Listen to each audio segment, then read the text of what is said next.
¿Crees que la salud y educación universal debería ser requisito de una democracia? Personalmente creo que sí.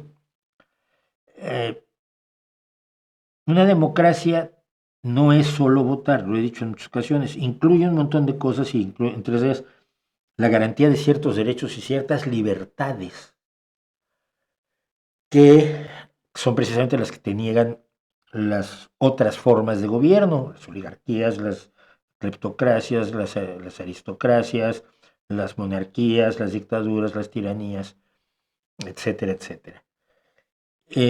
Yo creo que el bienestar fundamental de la población para que tenga una vida digna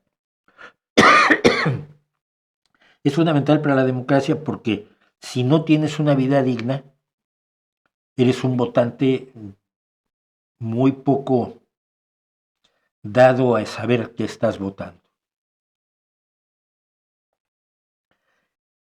Cuando tienes salud, cuando tienes educación, cuando tienes una vida digna, tienes una capacidad de analizar la oferta política que tienes a tu alrededor y por lo tanto de votar con un poco más de raciocinio, creo yo.